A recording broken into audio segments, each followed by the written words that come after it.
آج ہم ایک شخصیت کا تذکرہ کرنا چاہتے ہیں، حضرت ابو ایوب انصاری رضی اللہ تعالی عنہ، سنا سنایا نام ہے۔ سب سے پہلے میں ان کا تعارف آپ کو سنا دیتا ہوں۔ حضرت ابو ایوب انصاری کا اپنا اصل نام ہے خالد، اور ان کے والد کا نام ہے زید، خالد بن زید۔ یہ ابو ایوب انصاری ان کی کنیت ہے۔ کچھ یہ جو صحابہ کا تعارف ہوتا ہے نا، ذہن میں رکھا کریں، اس کا فائدہ ہوگا۔ یہ آپ دوسروں کو بھی سنایا کریں، بچوں کو بھی سنایا کریں، گھر کے اندر بھی جا کے سنیں اس کو، انشاءاللہ اس کا فائدہ ہوگا، آپ کو بھی فائدہ ہوگا، ان کو بھی فائدہ ہوگا۔ خالد بن زید اور ابو ایوب انصاری ان کی کنیت ہے۔ مدینہ کے صحابی ہیں جی۔ نبی اکرم صلی اللہ علیہ وسلم کی ہجرت سے پہلے مکے کے اندر جا کے انہوں نے اسلام قبول کیا تھا۔ واپس مدینہ تشریف لائے۔ جب نبی اکرم صلی اللہ علیہ وسلم نے ہجرت فرمائی نا، اور جب حضور صلی اللہ علیہ وسلم مدینہ تشریف لائے، جس گھر سے حضور گزرتے ہیں نا، ہاتھ جوڑ کے کھڑا ہو جاتا ہے، حضور یہ میرا گھر ہے، ابھی آپ کا گھر چونکہ بنا نہیں ہے، کچھ عرصے کے لیے حضور میرے گھر میں رہیں۔ آپ علیہ السلام کی اونٹنی تھی، کوئی تو آگے بڑھ کے اس کی نکیل پکڑنا چاہتا تھا، حضور ادھر تشریف لیں۔ آپ نے فرمایا کہ خلوہا فإنہا مامورۃ، میری اونٹنی کو چھوڑ دو، یہ اللہ کی طرف سے معمور ہے، وہاں جا کے بیٹھے گی جہاں اس کو رب کا حکم ہوگا۔ میری اونٹنی بھی اللہ کی طرف سے معمور ہے، اپنے ارادے سے میری اونٹنی بھی نہیں چل رہی تھی، اللہ کے حکم سے چل رہی ہے، جانے دو اس کو۔ سب نے اونٹنی کی نکیل چھوڑ دی، حضور نے بھی چھوڑ دی تھی، ارادے سے جا رہی ہے۔ ابو ایوب انصاری کا گھر آتا ہے تو اونٹنی وہاں جا کے بیٹھ جاتی ہے۔ میزبان رسول ہیں یہ صحابی، میزبان رسول۔ چنانچہ حضرت ابو ایوب انصاری کو تو پر لگ گئے جی کہ میرے گھر کے پاس حضور کی اونٹنی بیٹھ گئی، دوڑے بھاگے۔ ان کی زوجہ محترمہ الگ دوڑی بھاگی کہ ہماری قسمت جاگی ہے، حضور ہمارے گھر مہمان بن کے رہیں گے۔ چنانچہ حضور علیہ السلام کا جو مختصر سا سامان تھا وہ انہوں نے لیا، اپنے گھر میں لے گئے۔ حضرت ابو ایوب انصاری کا جو گھر تھا نا، اس کے دو حصے تھے، ایک نیچے تھا ایک اوپر، دو پورشن تھے۔ تو طے یہ ہوا کہ یا رسول اللہ آپ اوپر رہیں، ہم نیچے رہیں گے۔ آپ علیہ السلام پہلے تو ایک دو دن کچھ عرصے کے لیے اوپر چلے گئے، لیکن اوپر سے روزانہ نیچے آنا، پھر اوپر جانا، اور سارا دن چونکہ اکثر صحابہ بھی آتے جاتے رہتے، تو حضور کو اوپر آتے جاتے نا ذرا تکلیف سی محسوس ہوتی۔ تو آپ علیہ السلام نے فرمایا کہ میں نیچے رہنا چاہتا ہوں جی۔ تو حضور علیہ السلام نیچے آ گئے، یہ نہ چاہتے ہوئے بھی اوپر چلے گئے۔ ایک واقعہ یہ ان کے ساتھ پیش آیا کہ ایک رات سردی کا موسم تھا کہ اچانک آپ علیہ السلام نیچے تھے اور یہ اوپر سونے کے لیے جگہ بنا رہے تھے، پانی کا مٹکا پڑا ہوا تھا، وہ گرا، پانی جو ہے نا سارا چھت کے اوپر آ گیا۔ چھت کمزور تھی، ان کو خطرہ ہوا کہ کہیں یہ پانی حضور کے اوپر نہ گر جائے۔ ان کا ایک کمبل تھا پہننے کے لیے، جلدی سے انہوں نے وہ کمبل پانی کے اوپر ڈالا، اور کمبل نے پانی جذب تو کر لیا، لیکن پوری رات دونوں میاں بیوی سردی کے اندر بیٹھے رہے۔ حضور علیہ السلام کے اوپر کہ ایک پانی کا قطرہ نہ چلا جائے، پانی کو انہوں نے جذب کر لیا، پوری رات یوں بیٹھے رہے سردی کے اندر جی۔ سردی برداشت کر دی، لیکن اللہ کے پیغمبر کو تکلیف نہیں آنے دی۔ ایک یہ واقعہ ہوا، ذرا تکلیف محسوس ہوئی۔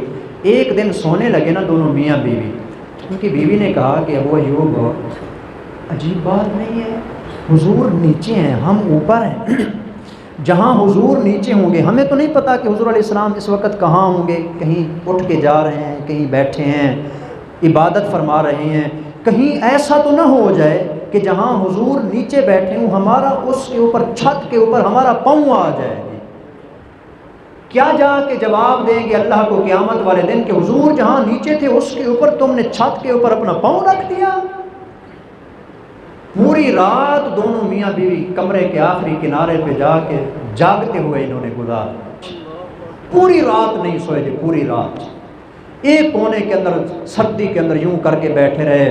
صبح آپ علیہ السلام کو جا کے بتایا، یا رسول اللہ ہماری تو پوری رات ہی آنکھوں میں گزری ہے، ہم سوئے نہیں ہیں۔ کیوں؟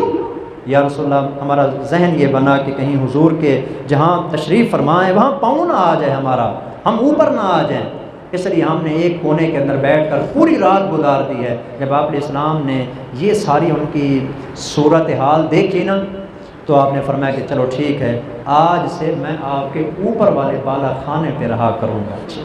اب یہ نیچے آ گئے، رسول اللہ صلی اللہ علیہ وسلم پھر اوپر تشریف لے گئے، تو آپ علیہ الصلوۃ والسلام تقریباً 6 مہینے ابو ایوب انصاری کے گھر رہے۔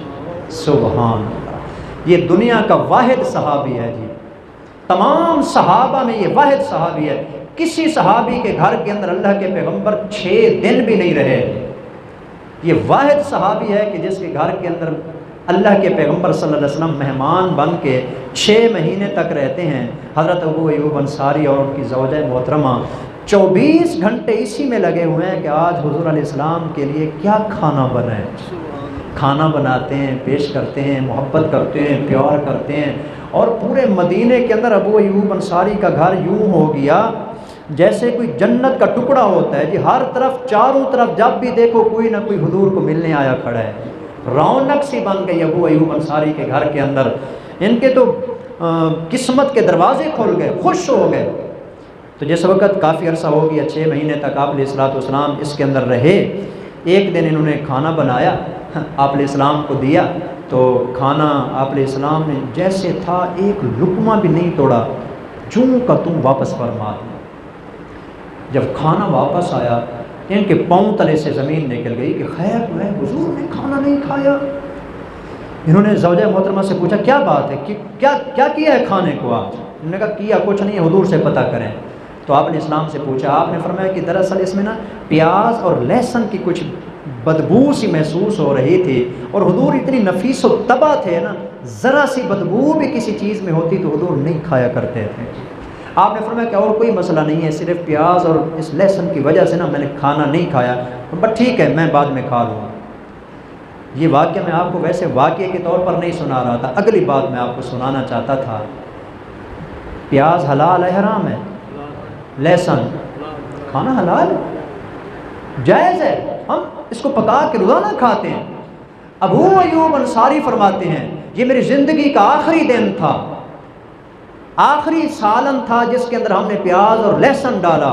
جب سے وہ کھانا واپس آیا، مجھے اللہ کی ذات کی قسم پوری زندگی پھر ہم نے سالن کے اندر یہ 2 چیزیں کبھی نہیں ڈالی کہ یہ 2 چیزیں اللہ کے پیغمبر کو پسند نہیں ہیں، چنانچہ انہوں نے اس کو چھوڑ دیا۔ تو یہ مختصر تعارف ہے حضرت ابو ایوب انصاری کا۔ پھر آپ علیہ السلام نے اپنے حجرے بنائے، اس میں تشریف لے گئے۔ ان کا واقعہ میں آپ کو سنانا چاہتا ہوں۔ سن 51 ہجری ہے جی، حضرت امیر معاویہ کا دور خلافت ہے جی۔ پورے عالم اسلام کے اس وقت واحد حکمران حضرت امیر معاویہ ہیں۔ حضرت حسن رضی اللہ تعالیٰ عنہ شہید ہو چکے ہیں، اور حضرت امیر معاویہ کے ساتھ انہوں نے صلح کی تھی حضرت حسن نے، اور اس حضرت حسن کی صلح کی وجہ سے ان بدبختوں نے حضرت حسن کو شہید کر دیا تھا جی۔ ان کا واقعہ آئے گا تو انشاءاللہ میں ان کا تعارف کرواؤں گا کیسے ہوا کیا ہوا جی۔ تو بہرحال جی حضرت امیر معاویہ جو ہے نا گورنر ہیں، پورے علاقے کے سربراہ ہیں جی عالم اسلام کے۔ آپ علیہ السلام نے نا ایک حدیث ارشاد فرمائی تھی، یہ بخاری شریف کے اندر بھی ہے، اس کو ذہن میں رکھیں، بہت کمال کی حدیث ہے جی۔ آج محرم کے حوالے سے بھی بہت ساری باتیں ہیں جو آپ کو سمجھ آئیں گی۔ بخاری شریف جلد نمبر 1 کتاب الجہاد جی، اول جیش من امتی یغزون مدینہ قیصر مغفور لہم۔ حضرت ام حرام بنت ملحان رضی اللہ تعالیٰ عنہ فرماتی ہیں حضور علیہ السلام نا کبھی کبھی ان کے گھر میں تشریف لاتے تھے۔ حضرت ام حرام بنت ملحان کے گھر میں نا رشتے میں نا آپ علیہ السلام کی خالہ لگتی ہیں جی، حضور ان کے گھر میں تشریف لاتے ہیں۔ فرماتی ہیں کہ ایک دن حضور میرے پاس ہے، سو رہے تھے، یہ بخاری شریف کا واقعہ ہے جی، میرے پاس اتنا وقت نہیں ہے میں مکمل تفصیل سے سناؤں۔ حضور سو رہے تھے کہ اتنے میں آپ علیہ الصلوۃ والسلام کی آنکھ کھلی نا، حضور مسکرا رہے تھے۔ میں حیران کہ حضور اٹھتے ہی مسکرا رہے ہیں۔ میں نے پوچھا یا رسول اللہ مسکرا کیسے رہے ہیں جی؟ آپ علیہ السلام نے فرمایا میری امت کے کچھ لوگ میرے سامنے پیش کیے گئے، وہ جنگ کے لیے سمندری سفر کر رہے تھے اور کشتیوں کے اوپر بیٹھ کے یوں جا رہے تھے، لگتا تھا جیسے بادشاہ اپنے تخت پہ بیٹھا ہوتا ہے۔ آپ علیہ السلام نے فرمایا کہ اول جیش من امتی، میری امت کا پہلا لشکر جی، بالکل لفظی ترجمہ کرنے لگا ہوں جی، اپنی طرف سے کوئی بات نہیں کر رہا۔ اول جیش من امتی یغزون مدینہ قیصر، میری امت کا سب سے پہلا لشکر جو قیصر کے شہر پر حملہ کرے گا، روم کے بادشاہ کے شہر کے اوپر حملہ کرے گا، یعنی قسطنطنیہ پر، جو قسطنطنیہ کے اوپر حملہ کرے گا، مغفور لہم، اللہ نے ان کے لیے مجھے یہ بشارت دی ہے، جو بندہ اس لشکر میں شامل ہوگا اللہ نے ان سب کی بخشش فرما دی ہے۔ سن 51 ہجری ہے، حضرت امیر معاویہ کا دور ہے، بحری بیڑا تیار کروایا حضرت امیر معاویہ نے، اور پورے عالم اسلام کے اندر اعلان کر دیا کہ ہم اس حدیث کو پورا کرنا چاہتے ہیں جو اللہ کے پیغمبر نے ارشاد فرمائی تھی، آج ہم اس کو پورا کرنا چاہتے ہیں۔ چنانچہ لشکر تیار ہوا، ابو ایوب انصاری کو پتہ چلا، جی یہ بات میں آپ کو سنانا چاہتا تھا، ابو ایوب انصاری کو پتہ چلا کہ حضور کا وہ جو فرمان ہے کہ جو قسطنطنیہ پہ حملہ کرے گا اس کی بخشش ہو جائے گی۔ حضرت ابو ایوب انصاری نے بھی اونٹنی تیار کی، بستر تیار کیا، مدینے سے چلے دمشق میں کہ آگے جا کے میں سمندری راستے کے اندر جا کے اس لشکر کے اندر شریک ہونا چاہتا ہوں۔ آپ کو پتہ ہے اس وقت حضرت ابو ایوب انصاری کی عمر کتنی تھی؟ 80 سال۔ آپ میں سے کوئی بزرگ 80 سال کا بیٹھا؟ 80 سال عمر ہے ابو ایوب انصاری کی، مدینے سے چلے دمشق، جانتے ہیں کتنا سفر ہے؟ 31 دن کا سفر ہے، 31 دن کا۔ یہ صرف ایک سفر نہیں ہے، دمشق سے آگے لشکر نے اور سفر کرنا ہے، اور سمندری راستہ ہے سارا کا سارا پانی کے اندر سفر ہوگا۔ اتنا لمبا سفر ایک بوڑھا صحابی کر رہا ہے۔ جی یہ اسلام میں نے پہلے بھی بتایا تھا، یوں اے سیوں کے اوپر بیٹھ کے ہم تک نہیں پہنچا، صحابہ نے قربانیاں دی ہیں اس کے لیے، زندگیاں قربان کی ہیں صحابہ کرام نے۔ چنانچہ یہ 80 سال کا بوڑھا میزبان رسول یہاں سے چلتا ہے، دمشق میں پہنچتا ہے، وہاں سے لشکر روانہ ہوتا ہے۔ یہ بات بھی آپ کو خصوصیت کے ساتھ بتانا چاہتا ہوں، اس لشکر کے جو امیر تھے، یہ جو لشکر ہے نا جس کے بارے میں حضور نے فرمایا تھا جو شامل ہوگا بخشایا ہے، اللہ نے اس کی بخشش کر دی ہے۔ بخاری شریف کی روایت بتا رہا ہوں، بھی عام بات نہیں ہے، تاریخ کی بات نہیں کر رہا میں، تاریخ کی بات نہیں کر رہا میں، تاریخ کو مانتا بھی نہیں ہوں میں، اور خاص طور پر اگر حدیث کے مقابلے کے اندر آ جائے میں اس کو اٹھا کے دیوار پہ مار دیتا ہوں۔ بخاری شریف کی روایت ہے، اس لشکر کے اندر جو شامل ہوگا اس کی بخشش ہو جائے گی۔ اس لشکر کے کمانڈر ان چیف امیر معاویہ کے بیٹے یزید تھے۔ ناراض تو نہیں ہو گئے؟ ہو بھی جائے یا تو اس کو بخاری سے نکالیں، بخاری بدلیں، میں تو نہیں کہہ رہا، بخاری کا حوالہ ہے میرے پاس موجود ہے، کوئی اگر کہتا ہے ابھی بھی رکھی ہے میرے پاس بخاری شریف، میں بھی آپ کو دکھا سکتا ہوں، بخاری شریف کا حوالہ ہے۔ اس لشکر کے کمانڈر، اس لشکر کی کمان کرنے والے امیر معاویہ کے بیٹے یزید ہیں، وہ اس لشکر کو لے کے جاتے ہیں۔ اس حدیث کے حوالے سے تو دیکھا جائے بخاری کی یہ روایت تو یزید کے بارے میں بھی یہی کہتی ہے کہ جو اس میں شامل ہو گیا وہ بخشا ہے۔ ہاں یزید کو گالی بنا دی ہے لوگوں نے، کسی کو گالی دینی ہو تو کہتے ہیں تو یزید ہے، تو یزیدی ہے۔ یزید جانتے ہو کون ہے؟ امیر معاویہ کا بیٹا ہے، تابی ہے، تابی، اور تابی کے شان جانتے ہیں آپ؟ حضور کا فرمان ہے، آپ نے فرمایا کہ من رآنی اور رآ من رآنی فقد حرم اللہ علیہ النار، جس نے مجھے دیکھا اللہ نے اس کے اوپر بھی جہنم کی آگ حرام کر دی ہے، جس نے میرے کسی صحابی کو دیکھا اللہ نے اس کے اوپر بھی جہنم کی آگ حرام کر دی ہے۔ یہ تابی کا درجہ ہے، یہ امیر معاویہ کا بیٹا ہے، امیر معاویہ کا بیٹا ہے۔ اگر اس کو گالی دیں گے نا تو پھر ڈائریکٹ گویا کہ حضرت امیر معاویہ کے اوپر اعتراض ہے۔ تو 80 سال کا ابو ایوب انصاری ان کے ساتھ شامل ہو جاتا ہے، لشکر میں جا رہے ہیں، سمندری سفر طے کر رہے ہیں۔ سمندر کی آب و ہوا ذرا عجیب قسم کی ہوتی ہے، اور کچھ موسم گرم تھا، کچھ پانی کی وجہ سے، اور کچھ 80 سال کا بڑھاپا بھی اس چیز کا تقاضا کر رہا تھا، بیمار ہو گئے راستے میں۔ یزید کو پتہ چلا میرا ایک فوجی بیمار ہو گیا ہے، اور 80 سالہ فوجی جی میزبان رسول بیمار ہو گئی ہے۔ چنانچہ وہ آئے، حضرت ابو ایوب انصاری سے عیادت کی اور تھوڑی دیر بیٹھے، تو ابو ایوب انصاری نے کہا کہ لگتا مجھے یہی ہے کہ میرا آخری وقت آنے والا ہے۔ حالات بتا رہے ہیں، 2 کام کرنا، یزید کو کہا ایک کام تو یہ کرنا جب میں مر جاؤں نا تو ایک حدیث میں نے اللہ کے پیغمبر کی چھپائی ہوئی ہے امت کے لیے، وہ ضرور جا کے امت کے لوگوں کو سنانا ہے، وہ بھی میں آج آپ کو سنانا چاہتا ہوں جی۔ انہوں نے فرمایا کہ حضور نے فرمایا ہے من مات لا یشرک باللہ شیئا جعلہ اللہ تعالی فی الجنت، جو بندہ اس حالت میں فوت ہوا وہ اللہ کے ساتھ کسی کو شریک نہیں کرتا تھا، اللہ نے اس کے لیے جنت کو واجب کر دیا۔ شرک سے بچتے ہوئے جو بندہ مر گیا نا، اللہ اس کو جنت عطا فرمائیں گے۔ ایک تو یہ حدیث سنانا، اور دوسرا اگر میں راستے میں فوت بھی ہو جاؤں نا، میری لاش کو سمندر میں نہ ڈال دینا۔ عام طور پر یہی ہوتا ہے، سمندری راستہ ہو نا، کوئی مر جائے سمندر میں ڈال دیا جاتا ہے۔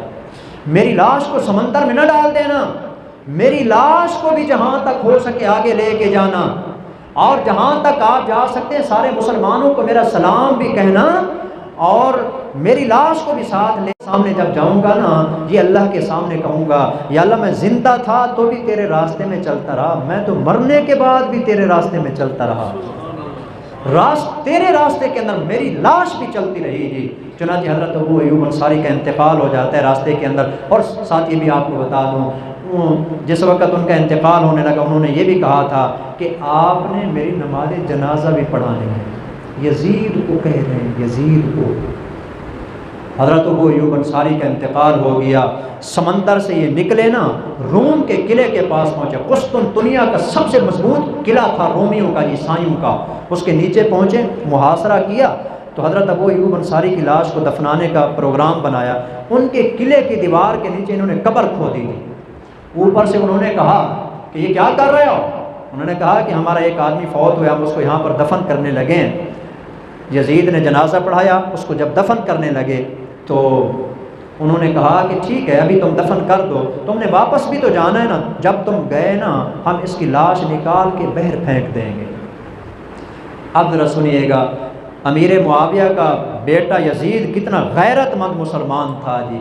اس نے کہا کہ سنو ار رومی کتو، اگر تم نے اس ہمارے نبی کے صحابی کی لاش کی بے حرمتی کی نا،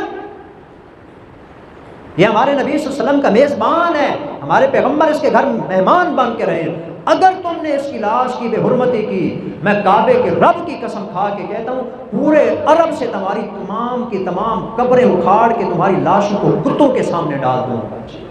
تمہاری جرت کہ تم ایک صحابی کی بھی حرمتی کرو گے، پورے عرب کے اندر سے تمہارے یہ گرجے ختم کر کے رکھ دوں گا جو تم نے بنائے ہوئے ہیں جی۔ اور یاد رکھو تمہارا ایک گرجا بھی میں روئے زمین کے اوپر نہیں چھوڑوں گا اگر تم نے یہ کام کیا۔ اس کے بعد وہ ڈر گئے اور انہوں نے یہ کام نہیں کیا، چنانچہ حضرت ابو ایوب انصاری کو وہاں دفن کر دیا گیا۔ سلسلہ چلتا رہا۔ محمد بن فاتح، شاید آپ نے نام سنا ہو جی، محمد بن فاتح نے جس وقت قسطنطنیہ کے قلعے کو فتح کیا نا، تو وہاں حضرت ابو ایوب انصاری کی جہاں پر قبر ہے وہاں انہوں نے ایک مسجد بنا دی۔ آج بھی وہاں حضرت ابو ایوب انصاری کی جو قبر ہے اس کے پاس مسجد ہے، اور یہ ترکی میں علاقہ ہے جی، ترکیہ کے اندر یہ پورا علاقہ ہے جی، قسطنطنیہ بھی چونکہ ادھر ہی ہے جی۔ تو آپ نے اسلام نے اس کے بارے میں یہی ارشاد فرمایا تھا کہ جو بندہ اس میں شامل ہوگا نا اس کی بخشش ہو جائے گی۔ چنانچہ حضرت ابو ایوب انصاری بھی اس میں شامل تھے، اور یزید بھی صرف شامل نہیں تھا بلکہ ان کا کمانڈر ان چیف تھا۔ اس لیے حضرت ابو ایوب انصاری کا جہاں واقعہ آپ نے سنا، ان کی بھی بات آپ نے سنی۔ صرف آپ کو آخر میں پیغام یہ دینا چاہتا ہوں، یہ دین بڑی محنتوں کے بعد ہم تک پہنچا۔ 80 سال کے صحابہ بھی اس لشکر میں شامل ہو کے یہ دین ہم تک پہنچاتے رہے، اس لیے اس کو معمولی نہ سمجھیں، اس کے لیے محنت کریں، وقت نکالیں، کوشش فرمائیں۔ یہ باقی دنیا کی ساری چیزیں ایک نہ ایک دن ہم نے چھوڑ کے چلے جانی ہیں، اصل چیز جو آئے گی ہمارے مرنے کے بعد کام، وہ اللہ کا دین ہے جی۔ اس لیے صحابہ کرام نے محنتیں کی اور کوششیں کی، دور دراز علاقوں میں جا کے اسلام کے پیغام کو پہنچایا۔ ہمیں بھی اس کے لیے اس اسلام کے اوپر محنت کرنی چاہیے۔ اللہ ہم سب کو صحابہ کے اس طرز عمل پر چلنے کی توفیق عطا فرمائے۔ وما علینا الا البلاغ المبین۔